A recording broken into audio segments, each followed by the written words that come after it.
əslində real Bax, o. belə suallar var ki, istəyirsiniz ünval verin. Deyir ki, qızımı ərə vermək istəyirəm. Qızıma ərə vermək istəyirəm, ailə qurmaq. Və mən deyir, oğlan evindən hansı sənədlər tələb eləmək? Nə gözəl sualdır. Hansı sənədləri tələb Röşən xanım, edəcək? nə gözəl sualdır. Yaxşı sualdır. Bəli, gözəl sualdır. Mən belə deyək də, şəxsən, valideyn olaraq qızıma ərə versəm, oğlumu evləndirəsi olsam, qızım, oğlum daxil, qarşı tərəfdən də tələb eləyərəm mütləq mənada tibbi müayinələr. Tibbi müayinələr, bu yalnız arayış yox. Bu, yalnız belə deyək də, bunun müəyyən genetik xəstəliklər olub-olmamağı, nevroloji, psixoloji xəstəliklər, viruslar tələb eləyərəm bir mənalı.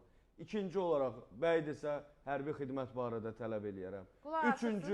Üçüncü, mən mütləq tələb eləyərəm, həmin adamın bank kreditləri varsa tələb eləyərəm. Borcu olan adama şəxsən qızımı vermərəm. Və sevgi, məhəbbət? Sevgi, məhəbbət ondan sonra gəlir. Qız gəldi deyir ki, sevirəm. Sevgi, məhəbbət bitəcək, bank borcu... Ya, öldü var, yoxdur. Ancaq buna ərə gedəcəm. Sevgi, məhəbbət bitəcək, bank borcu mənim boynumda qalacaq. Öz gününüzü ağlayırsınız.